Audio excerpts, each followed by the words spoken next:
حضرت بلال رضی اللہ تعالیٰ عنہ ان اولین لوگوں میں سے ہیں جنہوں نے شروع میں اسلام قبول کیا اور جن کو دنیا میں ہی جنت کی بشارت دی گئی تھی، جن پر کفار مکہ نے مظالم ڈھائے تاکہ تنگ آ کر وہ اسلام سے پھر جائیں، لیکن ان کی زبان ہمیشہ عہد کرنا جانتی تھی۔ آپ مکہ میں پیدا ہوئے، جبکہ بنیادی طور پر آپ کا تعلق ابھی سنیا سے تھا، جسے آج کل ایتھوپیا کے نام سے جانا جاتا ہے۔ آپ رسول اللہ صلی اللہ علیہ وآلہ وسلم کے 3 برس بعد پیدا ہوئے اور آپ کا پورا نام بلال بن ابی رباح ہے۔ ان کی والدہ کا نام روایات میں حمامہ آیا ہے۔ صحابہ اور روایات کے مطابق ان کا رنگ سیاہ تھا، قد اونچا اور کسی قدر دبلے پتلے تھے، لیکن جب صحابہ ان کی خصوصیات بتاتے تو کہتے تھے کہ وہ صادق القلب تھے، ایک ایسے انسان جنہوں نے سب کچھ محنت اور جدوجہد سے حاصل کیا، اور یہ سب اللہ اور اس کے رسول صلی اللہ علیہ وآلہ وسلم کی محبت کا نتیجہ تھا۔ آپ صلی اللہ علیہ وآلہ وسلم کی جانب سے حضرت بلال کو 2 لقب دیے گئے، یا 2 طرح کی خدمات تھیں جو خود آپ صلی اللہ علیہ وآلہ وسلم نے حضرت بلال کو سونپی۔ ایک الخازن، یعنی حضرت بلال آپ صلی اللہ علیہ وآلہ وسلم کے ذاتی خزانچی تھے، اور دوسرا لقب جو آپ کا ہے وہ موزن رسول صلی اللہ علیہ وآلہ وسلم ہے، جو کہ سب بخوبی جانتے ہیں۔ ایک حدیث میں رسول اللہ صلی اللہ علیہ وآلہ وسلم نے حضرت بلال کو تمام موزنوں کا سردار کہا ہے۔ تو دنیا میں قیامت تک جہاں بھی اذان دی جائے گی، حضرت بلال ان تمام موزنوں کے سردار ہیں۔ حضرت بلال رضی اللہ تعالیٰ عنہ کا تعلق بنی جہر سے تھا۔ ان کی والدہ ایک غلام تھی جن کو امیہ بن خلف نے خریدا تھا۔ امیہ بن خلف اسلام کا سخت دشمن تھا اور حضرت بلال پر طرح طرح کے مظالم ڈھاتا تھا تاکہ وہ اسلام سے پھر جائیں۔ عرب کی تپتی دوپہر میں ان کو گرم ریت پر لٹایا جاتا تھا اور ان کے سینے پر ایک وزنی چٹان رکھی جاتی تھی اور ان سے کہا جاتا تھا کہ اسلام چھوڑ دو، لیکن ان کی زبان سے صرف عہد نکلتا تھا۔ یہی امیہ بن خلف غزوہ بدر میں قیدی بن کر آیا تھا اور حضرت بلال کے ہاتھوں قتل ہوا۔ قتل کے وقت حضرت بلال کی زبان پر عہد تھا۔ رسول اللہ صلی اللہ علیہ وآلہ وسلم ان تمام مظالم سے آگاہ تھے۔ آپ صلی اللہ علیہ وآلہ وسلم نے صحابہ کو فرمایا، کیا کوئی ایسا نہیں جو بلال کو خرید کر آزاد کر دے؟ حضرت ابو بکر امیہ بن خلف کے پاس گئے اور اس سے پوچھا کہ بلال کو کتنے میں بیچو گے؟ اس نے سونے کے 10 سکوں کا مطالبہ کیا۔ حضرت ابو بکر صدیق رضی اللہ تعالیٰ عنہ گھر آئے اور سونے کے 10 سکے لے کر امیہ بن خلف کو دیے، جس پر امیہ ہنس پڑا اور کہنے لگا، خدا کی قسم اگر آج تم ضد کرتے تو میں بلال کو سونے کے 1 سکے کے بدلے بھی فروخت کر دیتا۔ حضرت ابو بکر رضی اللہ تعالیٰ عنہ نے فرمایا، اگر آج تم ضد کرتے اور مجھ سے بلال کے بدلے سونے کے 100 سکے بھی مانگتے تو میں وہ بھی دے کر بلال کو آزاد کروا لیتا۔ حضرت بلال کو آزاد کرنے کے بعد حضرت ابو بکر رضی اللہ تعالیٰ عنہ کہتے تھے، بلال میرے آقا ہیں۔ رسول اللہ صلی اللہ علیہ وآلہ وسلم کی ہر مہم، ہر غزوہ میں حضرت بلال آپ صلی اللہ علیہ وآلہ وسلم کے ساتھ رہے۔ آپ رضی اللہ تعالیٰ عنہ ان 60 صحابہ میں سے ہیں جنہوں نے اپنے اسلام کا اعلان کیا۔ حضرت بلال ہمیشہ بات کرتے ہوئے یہی کہتے کہ رسول اللہ صلی اللہ علیہ وآلہ وسلم نے یہ فرمایا، رسول اللہ صلی اللہ علیہ وآلہ وسلم نے وہ فرمایا۔ ان سے کوئی اور بات اگر کی بھی جاتی تو کچھ ہی دیر وہ بات کرتے، مگر پھر یہیں آ جاتے کہ رسول اللہ صلی اللہ علیہ وآلہ وسلم نے یہ فرمایا، رسول اللہ صلی اللہ علیہ وآلہ وسلم نے وہ فرمایا۔ آپ صلی اللہ علیہ وآلہ وسلم فرماتے تھے، بلال کوئی بھی بات مجھ سے منسوب کر کے کہیں تو اس کے بارے میں کسی شک میں مت پڑنا۔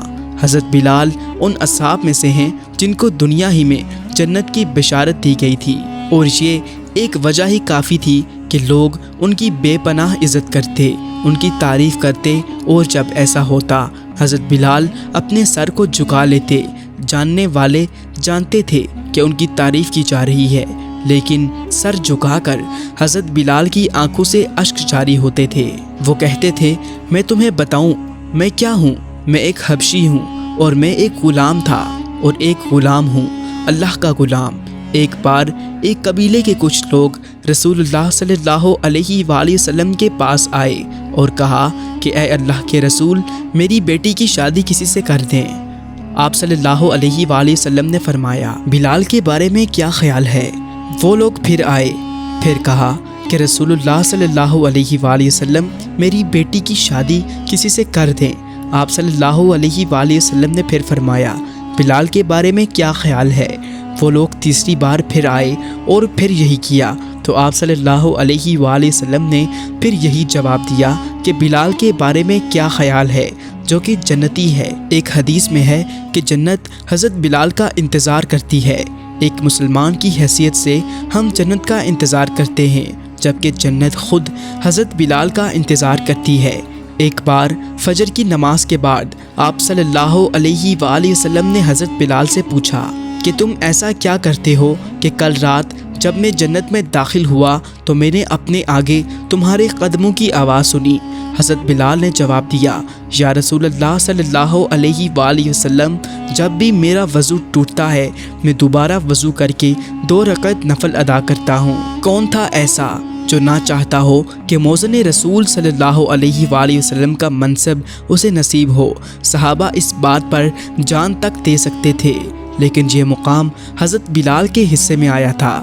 نہ صرف یہ بلکہ فتح مکہ کو یاد کریں جب بڑے بڑے مرتبے والے صحابہ موجود تھے اور ایک طرف خانہ کعبہ تھا جو مسلمان اور مشرکین مکہ دونوں کے لیے سب سے محترم تھا، لیکن جب رسول اللہ صلی اللہ علیہ وآلہ وسلم نے مکہ کی چھت پر جا کر اذان دینے کے لیے بلایا تو کسی اور کو نہیں بلکہ حضرت بلال کو کہا، ورنہ وہاں وہ 10 صحابہ موجود تھے جن کو دنیا میں جنت کی بشارت مل گئی تھی۔ وہ اصحاب موجود تھے جو بدر میں آپ صلی اللہ علیہ وآلہ وسلم کے ساتھ شریک ہوئے۔ وہ 4 خلفائے راشدین بھی موجود تھے، جن میں سے 2 آپ صلی اللہ علیہ وآلہ وسلم کے داماد اور 2 کی بیٹیاں آپ صلی اللہ علیہ وآلہ وسلم کی ازواج تھیں، لیکن یہ مقام اللہ نے حضرت بلال کے لیے رکھا تھا۔ ایک صحابی نے ایک بار حضرت بلال کو ایک حبشی عورت کا بیٹا کہہ کر بلایا جو حضرت بلال رضی اللہ تعالیٰ عنہ کو گراں گزرا۔ آپ رسول اللہ صلی اللہ علیہ وآلہ وسلم کے پاس آئے اور ساری بات بتائی۔ آپ صلی اللہ علیہ وآلہ وسلم نے ان صحابی سے فرمایا کہ تمہارے اندر اب تک زمانہ جاہلیت کی باتیں موجود ہیں۔ آپ صلی اللہ علیہ وآلہ وسلم نے فرمایا، میں جتنا ایک سفید عورت کا بیٹا ہوں اتنا ہی ایک کالی عورت کا بھی بیٹا ہوں، یعنی حضرت حلیمہ سعدیہ۔ اذان دیتے وقت جب اشہد ان محمد رسول اللہ پر آتے تو آپ صلی اللہ علیہ وآلہ وسلم گھر سے نکل کر مسجد کی طرف آتے تھے۔ پھر جب علالت کا وقت آیا اور آپ صلی اللہ علیہ وآلہ وسلم سے امامت کے لیے آیا نہ جا سکا تو حضرت بلال خود آپ صلی اللہ علیہ وآلہ وسلم کو بلانے جاتے۔ کبھی آپ صلی اللہ علیہ وآلہ وسلم خود آتے، کبھی کسی نے سہارا دیا ہوتا۔ یہ دیکھ کر حضرت بلال فرماتے کہ کیا ہی دکھ اور غم کے دن ہیں، اگر یہ دن ہی دیکھنا تھا تو میری ماں نے مجھے پیدا ہی نہ کیا ہوتا، اے کاش میں یہ دن دیکھنے سے پہلے ہی مر گیا ہوتا۔ پھر یوں بھی ہوا کہ حضرت بلال رضی اللہ تعالیٰ عنہ اذان دیتے ہوئے غم سے بے ہوش ہو گئے۔ آپ صلی اللہ علیہ وآلہ وسلم کے وصال کے وقت جبکہ آپ صلی اللہ علیہ وآلہ وسلم کا جسم مبارک ابھی وہیں تھا، حضرت بلال نے اذان دینے کی کوشش کی، لیکن جب اشہد ان محمد رسول اللہ پر پہنچے اور آپ صلی اللہ علیہ وآلہ وسلم گھر سے نہ نکلے تو یہ منظر اس قدر غمناک تھا کہ اذان دیتے ہوئے حضرت بلال کو ہچکی لگ گئی۔ وہ اتنا روئے کہ باقی تمام صحابہ کو بھی رلا دیا۔ اگلے 3 روز تک مسلسل آپ نے اذان دینے کی کوشش کی، جہاں انہوں نے آپ صلی اللہ علیہ وآلہ وسلم کے ساتھ زندگی گزاری تھی۔ حضرت بلال حضرت ابو بکر رضی اللہ تعالیٰ عنہ کے پاس گئے اور ان سے اجازت مانگی کہ وہ جہاد پر جانا چاہتے ہیں۔ حضرت ابو بکر نے فرمایا کہ مت جاؤ، مجھے تمہاری ضرورت ہے، لیکن حضرت بلال نے جواب دیا کہ اے ابو بکر، اگر آپ نے مجھے اپنے لیے خرید کر آزاد کیا تھا تو میں رک جاتا ہوں، اگر اللہ کے لیے آزاد کیا تھا تو مجھے جانے دیجیے۔ یہاں سے آپ جہاد کے لیے روانہ ہو گئے۔ پھر ایک رات ایک خواب دیکھا خواب میں رسول اللہ صلی اللہ علیہ وآلہ وسلم تھے۔ خواب میں رسول اللہ صلی اللہ علیہ وآلہ وسلم فرما رہے تھے کہ بلال تم نے میرے پاس آنا چھوڑ دیا۔ حضرت بلال رضی اللہ تعالیٰ عنہ نے اسی وقت مدینہ کا ارادہ کیا اور مسجد نبوی صلی اللہ علیہ وآلہ وسلم میں حاضر ہوئے۔ حضرت حسن اور حضرت حسین رضی اللہ تعالیٰ عنہم نے دیکھا تو اذان دینے کی فرمائش کی۔ حضرت بلال نے ٹالنا چاہا لیکن رسول اللہ صلی اللہ علیہ وآلہ وسلم کے نواسوں کی فرمائش تھی۔ اذان شروع کی، مدینہ میں کہرام مچ گیا۔ کچھ نے کہا کہ کیا رسول اللہ صلی اللہ علیہ وآلہ وسلم واپس آ چکے ہیں؟ لوگ اتنا روئے کہ داڑیاں تر ہو گئیں۔ کہتے ہیں مدینہ کی فضا اس سے زیادہ سوگوار پہلے کبھی نہ ہوئی تھی۔ یہ واقعہ آپ صلی اللہ علیہ وآلہ وسلم کی وفات کے کافی بعد پیش آیا تھا۔ حضرت بلال نے دوبارہ کوشش کی کہ مدینہ میں ہی رہیں، لیکن وہ مدینہ کو آپ صلی اللہ علیہ وآلہ وسلم کے بغیر دیکھنا ہی نہیں چاہتے تھے، اس لیے دوبارہ واپس چلے گئے۔ حضرت بلال بمشکل مانے اور اذان دی۔ رسول اللہ صلی اللہ علیہ وآلہ وسلم کے وقت کی یاد تازہ ہو گئی۔ وہ خود بھی روئے اور تمام موجود صحابہ بھی روئے۔ یہ دو ہی بار تھا جب رسول اللہ صلی اللہ علیہ وآلہ وسلم کے علاوہ کسی اور کے کہنے پر حضرت بلال نے اذان دی۔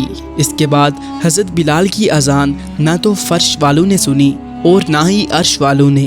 یہ فخر صرف بلال بن ابی رباح کو حاصل ہے کہ جنہوں نے خانہ کعبہ میں، مسجد نبوی صلی اللہ علیہ وآلہ وسلم میں اور مسجد اقصیٰ میں تینوں جگہ اذان دی، تینوں جگہ توحید کا اعلان کیا۔ حضرت بلال کی وفات کے وقت جب ان کی بیوی نے یہ کہا کہ کیا ہی غم کا وقت ہے، تو حضرت بلال نے فرمایا نہیں، یہ بہت خوشی کا وقت ہے۔